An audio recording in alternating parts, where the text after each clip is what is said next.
Assalamualaikum warahmatullahi wabarakatuh. Alhamdulillah, nahmaduhu wa nasta'inuhu wa nastaghfiruh. Wa na'udzu billahi min syururi anfusina wa min sayyiati a'malina. Man yahdihillahu fala mudilla lah, wa man yudlilhu fala hadiya lah. Ashhadu an la ilaha illallah wahdahu la syarika lah, wa ashhadu anna Muhammadan abduhu wa rasuluh, amma ba'd. Pertama-tamanya saya ingin mengucapkan tahniah kepada pihak IRF bagi penganjuran seminar berhubung dengan tokoh yang ternama dan terbilang di tanah air kita, iaitu Syed Sheikh Al-Hadi. Dan saya juga ingin memohon kemaafan kerana tidak dapat hadir pada seminar yang baik pada hari ini disebabkan kerana kekangan keadaan yang lain yang saya terpaksa hadir. Walau bagaimanapun, saya mengambil kesempatan ini untuk menyentuh sedikit sebanyak tajuk ini dan berkongsi beberapa perkara yang mungkin dapat kita manfaatkan bersama. Kita sering membicarakan tentang tokoh, terutama tokoh-tokoh reformis besar dalam sepanjang sejarah dan tamadun kemanusiaan. Syed Sheikh Al-Hadi adalah salah seorang daripada tokoh dalam tanah air kita. Berbicara tentang sejarah tokoh memang menarik. Ada cerita mereka, pengalaman mereka, boleh kita seminarkan dan boleh kita kongsi, kita baca di buku. Tetapi hakikat yang dilalui oleh tokoh-tokoh reformis, tokoh-tokoh yang telah mengalami perjalanan sebagai seorang musleh yang berusaha melakukan pembaharuan bagi umat ataupun bangsa mereka, hakikat kehidupan mereka tidaklah mudah. Cabaran yang mereka hadapi, pahit maung yang telah mereka lalui. Jika kita lihat apa yang telah berlaku kepada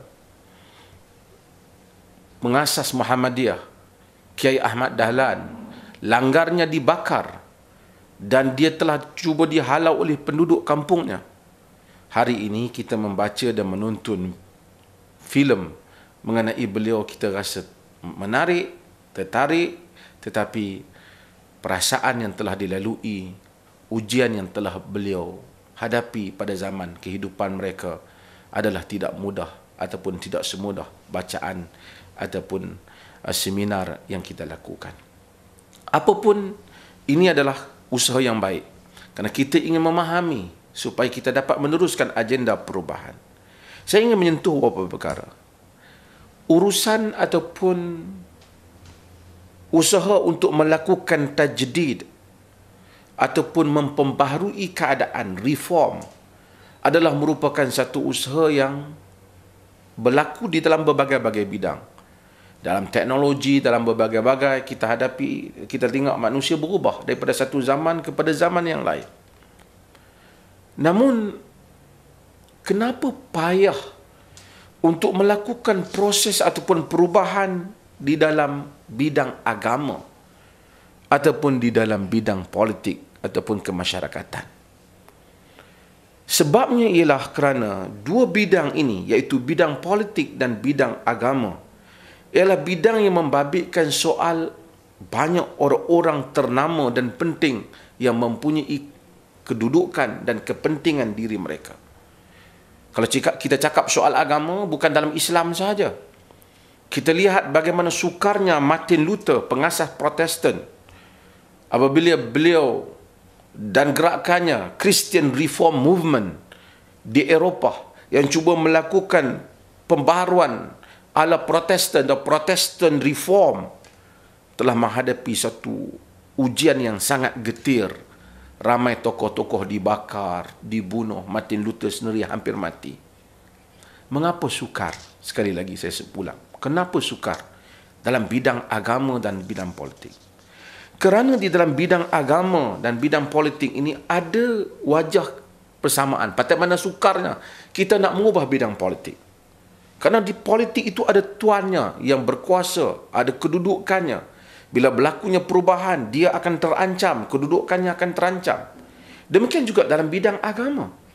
Apabila keadaan berubah, maka tokoh-tokoh agama juga yang lama juga akan kadang-kala jika tidak ada kerjasama yang jelas, bila gagal untuk mengikuti perubahan, kedudukan mereka akan terancam kerana politik dan agama ini ada persamaannya. Politik ialah penguasaan seseorang ataupun satu kelompok kepada rakyat negara melalui pengaruh. Tanpa pengaruh, seseorang tidak boleh memerintah. Demikian juga agama. Ia bukan soal satu pengetahuan, tetapi pengetahuan yang dilaksanakan ke atas kelompok manusia. Lebih kuat pengaruh seseorang, agama seseorang, lebih kuat kedudukannya di dalam masyarakat. Maka demikian itu, apabila kita pergi nak mengubah politik, biasanya penguasa-penguasa, pemimpin-pemimpin politik akan bertindak kerana kuasanya terancam. Apabila seseorang cuba melakukan reform dalam agama, maka orang agama yang sedia ada akan terancam. Pengaruhnya, pengikutnya yang sedia ada. Maka dengan itu kita lihat mereka akan memberikan tentangan yang tidak mudah. Kadang-kadang golongan politik bekerjasama dengan golongan agama. Kerana politik ialah penguasaan pada rakyat. Penguasaan ialah melalui pengaruh. Jika pemerintah dapat menguasai iman rakyat, maka kuasanya sangat kuat. Untuk menjadikan rakyat mempercayai pemerintah, maka rakyat memerlukan tokoh-tokoh agama yang dapat menyokong mereka. Maka kadang-kadang kita lihat kerjasama berlaku antara tokoh agama dengan tokoh politik. Bukan kerana untuk kebaikan kadang-kadangnya, tetapi untuk masing-masing untuk menjaga kedudukan masing-masing. Tokoh politik dengan sokongan orang agama, maka mereka mahu supaya kedudukan mereka kekal. Sementara orang agama dengan sokongan orang politik mahu supaya posisi mereka di dalam masyarakat ataupun kedudukan-kedudukan rasmi agama mereka dalam masyarakat itu diberikan ruang oleh orang politik. Macam kerjasama antara golongan agama dan politik sepanjang zaman belum tentu kepada kebaikan, walaupun kadang-kala adanya kerjasama kepada kebaikan. Dan inilah yang menyebabkan sukarnya golongan reformis untuk melakukan reform. Walaupun kadang-kala dia akan reform dalam agama, orang politik akan backup kelompok agama yang satu lagi. Demikian hal yang sebaliknya berlaku. Oleh kerana itu, kita lihat bahawa kedua kuasa ni, kuasa politik dan kuasa agama, kadang-kadang bersaing, kadang-kadang bertarung, kadang-kadang mereka bekerjasama. Saya tidak nafikan juga ada kadang-kadang kerjasama agama dan politik itu jika diadun dengan baik, akan menjadi sesuatu yang baik. Umpamanya kita tahu bahawasanya Eropah, agama di Eropah telah dengan kuasa politik, agama telah dipisahkan daripada kuasa. Berlakunya gerakan pemisahan antara agama dan politik di Eropah dengan tujuan untuk menghapuskan kezaliman.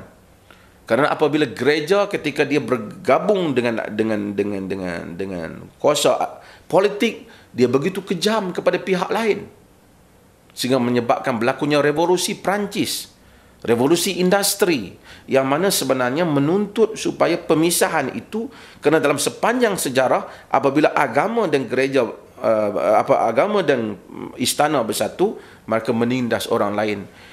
Istana menindas orang-orang yang menjadi musuh kepada aliran agama, dan agama menggunakan istana untuk memerangi musuh-musuhnya. Tetapi ada juga kadang-kala dalam sebahagian keadaan gabungan itu sesuatu yang baik. Umpamanya Inggris, ini satu contoh, Inggris di India umpamanya, adat sati membakar wanita hidup-hidup kerana kematian suami dihapuskan dengan kuasa politik. Kuasa, yakni boleh berlakunya reform agama jika sekiranya ada kerjasama yang baik, kerjasama politik yang baik. Germany umpamanya apabila memberikan perlindungan kepada Martin Luther, maka reform boleh berlaku. Maka ini adalah sepanjang sejarah antara golongan agama dan politik. Sebab itu, untuk melakukan reform, terpaksa sepanjang sejarah reformis ini menghadapi cabaran bukan saja daripada golongan agama, terpaksa menghadapi cabaran daripada golongan politik yang sudah berpakat dengan golongan agama yang sedia ada, kerana golongan agama yang sedia ada tak mahu melihat perubahan kerana itu mengancam kedudukan mereka, sementara golongan politik yang sedia ada telah bekerjasama dengan golongan agama yang sedia ada untuk mengekalkan kuasa mereka. Sebab itu Sufyan Ats-Tsauri menyebut bahawasanya ma ra'aitu zuhd fi syai'in aqal minhu fil ri'asa. Aku tidak melihat kezuhudan dalam suatu benda yang paling kurang sekali, melainkan di dalam kepimpinan. Tara rajul yazadu fil mat'am wal mashrab wal mal wal thiyab fa in nuzi'a ar-ri'asa hama 'alaiha wa 'ada. Aku tidak pernah melihat di mana kezuhudan itu paling kurang sekali melainkan di dalam soal politik, soal kepimpinan. Seorang tu mungkin zuhud dalam pakaian dia, dalam makanan dia, dalam harta dia, tapi apabila tiba soal riasah kepimpinan dia, maka kita akan lihat dia akan mempertahankan habis-habisan. Saya selalu buat contoh mudah untuk orang kampung ni. Tu imam ni kalau walaupun tua, baca dah tak elok dah, tapi dia masih nak kekal jadi imam. Kerana bukan kerana dia seronok sangat jadi tok imam masjid tu, tetapi kerana soal pengaruh, soal orang keliling, soal kuasa, soal di mana manusia ini suka dia ada pengikut, manusia ini suka di mana dia dapat ada pengaruh di dalam masyarakat. Ini cabaran yang dihadapi oleh reformis. Cabaran yang dihadapi oleh ramai orang, termasuklah Syekh Al-Hadi. Sebab itu dia terpaksa menghadapi negeri-negeri, banyak negeri-negeri yang tidak membenarkan dia. Kerana padahal pertarungan Syekh Al-Hadi itu walaupun ada unsur politik, tapi kita lihat pertarungan itu juga menggunakan elemen agama. Za'bah juga diharam bukunya umpamanya kerana ada elemen, bukan kerana dia bermusuh dengan orang politik. Dia ada kritikan dia yang sinis dan tajam kepada golongan agama. Lalu akhirnya golongan agama menggunakan pengaruh orang penguasa politik dalam konteks di Perak, digunakan pengaruh Istana Perak untuk mengharamkan tulisan Za'bah umpamanya. Kita balik kepada gerakan pembaharuan umat Islam. Kenapa perlunya berlakunya pembaharuan? Nabi SAW menyebut, Inna Allaha yab'athu li hadhihi al-ummah ala ra'si kulli mi'ati sana man yujaddidu laha dinaha. Dalam riwayat Abu Daud, Nabi SAW menyebut Allah hantar bagi umat ini, bagi setiap 100 tahun, orang, kelompok orang, ataupun man ni merangkumi orang, boleh juga merangkumi sesiapa sahaja, yang melakukan pembaharuan bagi mereka agama mereka, yang disebut sebagai tajdid, pembaharuan. Mengapa perlunya pembaharuan? Jika kita tahu pembaharuan adalah merupakan soal yang bahaya, yang mengancam nyawa, terutama dalam isu agama dan politik yang kita sebut. Berapa ramai dalam sejarah orang yang telah dihukum, walaupun mereka tokoh-tokoh yang besar di kalangan umat ini, hanya kerana hasrat mereka untuk melakukan pembaharuan. Tetapi seseorang mesti melakukan pembaharuan apabila ia lihat telah adanya kelesuan. Perkataan tajdid itu pembaharuan, bukan maksud membaharukan agama dalam konteks agama, tetapi membaharukan semangat agama, mengembalikan macam kita lesen kita yang lama, kita renew dia, kita baharukan semula lesen yang asalnya. Sebab apa? Kerana nak mengembalikan wajah asal agama itu. Sebab itu dalam hadis yang diriwayatkan oleh Al-Bazzar, diriwayatkan oleh Al-Baihaqi, Al-Unqaili, hadis ini pada darjat yang hasan, Nabi SAW menyebut, yahmilu hadzal ilm min kulli khalafin uduluh yanfuna anhu tahrif al-ghalin wa intihal al-mubtilin wa ta'wil al-jahilin. Ilmu ini akan dibawa bagi setiap generasi. Pembawa ilmu ini adalah penyambung ilmu ini, orang-orang yang udul, yang adil, yang amanah terhadap ilmu. Siapa yang akan ciri mereka bila mereka amanah dengan ilmu? Yanfuna anhu tahrif al-ghalin. Mereka membersihkan daripada ilmu, menafikan daripada ilmu penyelewengan golongan yang melampau. Ini masalah. Nak agama tapi melampau, lebih daripada tuntutan agama. Itu yang berlaku ekstremis. Mengamalkan agama sehingga meninggalkan hak-hak orang lain. Timbulnya permusuhan antara agama yang dengan jalan yang tak dibenarkan oleh agama, bermusuhi orang agama lain tidak dengan jalan yang sebenar umpama. Wantihal al-mubtilin, iaitu tokok tambah. Ini yang berlaku bid'ah, berlaku tokok tambah dalam agama. yang mesti dilakukan oleh golongan reformis untuk menghadapinya. Wa ta'wil jahilin, dan takwilan orang-orang yang jahil, yakni orang-orang yang jahil memberikan takwilan dan tafsiran yang salah kepada nas-nas agama. Inilah tanggungjawab golongan reformis untuk melakukan pembaharuan ini. Untuk memenuhi pembaharuan ini, sepanjang zaman akan ada ramai orang reformis yang berusaha untuk membaharukan umat. Dalam konteks kita, banyak reformis dan Syekh Al-Hadi adalah merupakan salah seorang daripadanya. Saya tertarik dengan beberapa kenyataan Syekh Al-Hadi saya nak baca dalam rakaman ringkas ini. Antaranya, Syekh Al-Hadi antara yang awal ingatkan orang Melayu jangan terlalu perkauman hanya memikirkan kelebihan Melayu sehingga melupai bahawasanya melupai untuk melihat, mengambil iktibar daripada orang lain.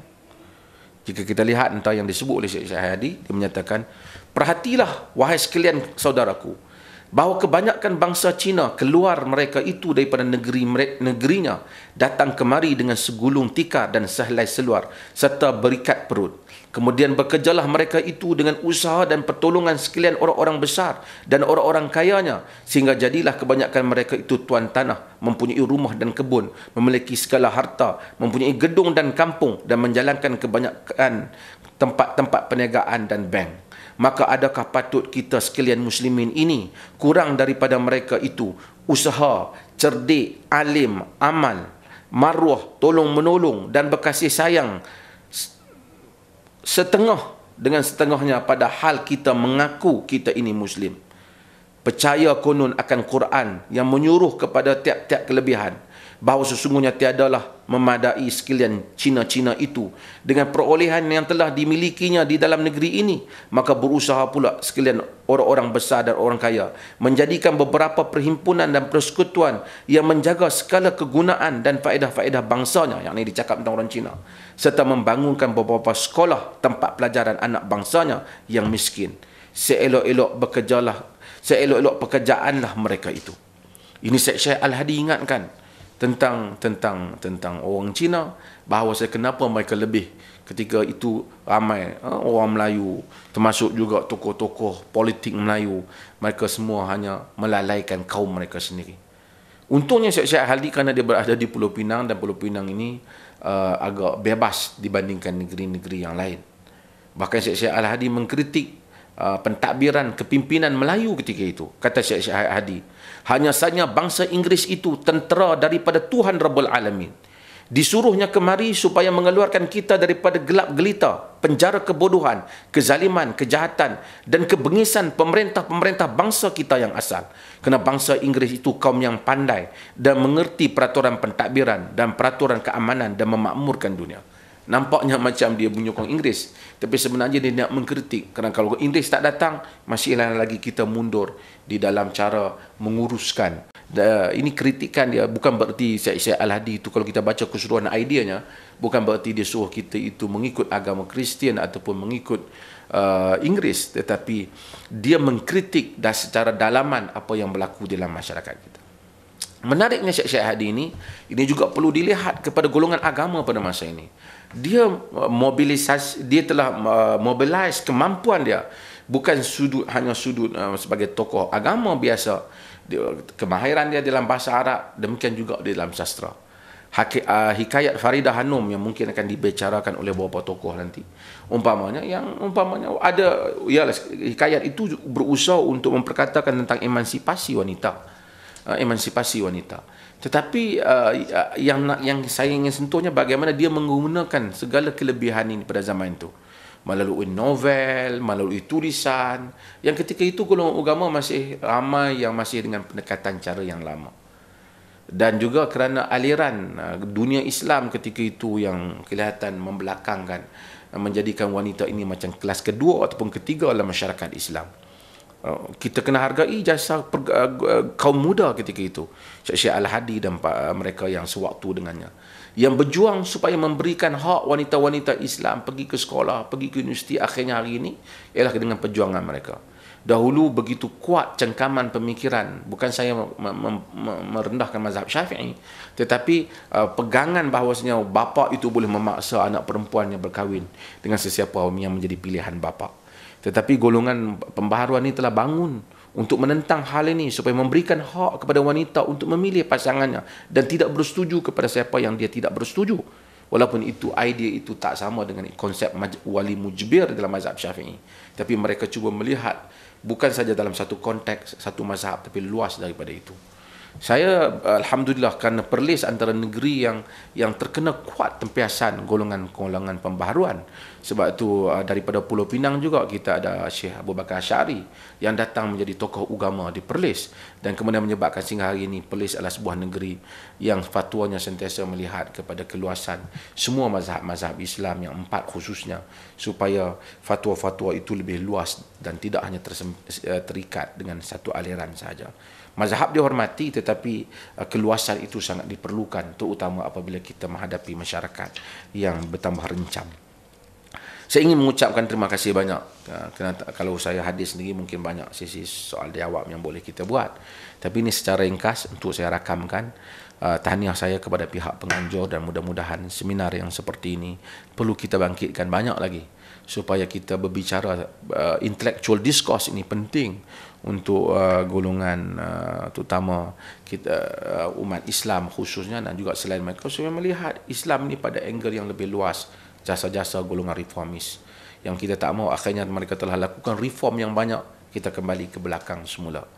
Kadang-kadang semangat agama ini bagus sebenarnya, tetapi jika semangat agama tidak diiringi dengan kesedaran supaya agama itu sentiasa berada pada landasannya, kepada wajahnya yang asal, kepada prinsip-prinsipnya, keadilan, prinsip-prinsipnya, bagaimana agama yang sejahtera, agama yang merangkumi semua orang. Akhirnya kita kadang-kadang membicarakan agama ini dalam kita tidak sedar, kita sedap pada lidah kita, tetapi kita tidak menampakkan sifat Islam itu rahmatan lil alamin, yang bukan saja untuk satu kaum dan bangsa, tetapi ia untuk semua manusia, bukan saja untuk satu gender lelaki, tetapi untuk lelaki dan wanita dan segala makhluk yang Tuhan yang ada atas muka bumi ini. Terima kasih banyak. Mudah-mudahan Allah Subhanahu Wa Taala merahmati seminar saudara-saudari sekalian. Terima kasih banyak khususnya kepada sahabat saya Dr. Farouk. Mudah-mudahan Allah Taala rahmati usaha beliau. Juga saya tidak lupa untuk mengucapkan terima kasih kepada Studio Isnad Jabatan Mufti Negeri Perlis. Ini alhamdulillah merupakan studio kami yang baru saja beroperasi dan ini dengan kesempatan ucapan saya melalui rakaman ini, saudara-saudara dapat lihat ini adalah studio kami yang kami harap mendapat sokongan rakyat Malaysia keseluruhannya dan banyak lagi siri-siri program akan disiarkan melalui studio ini insya-Allah dan mudah-mudahan Allah Taala memberikan manfaat melalui studio ini untuk semua orang. Selamat berseminar. Assalamualaikum warahmatullahi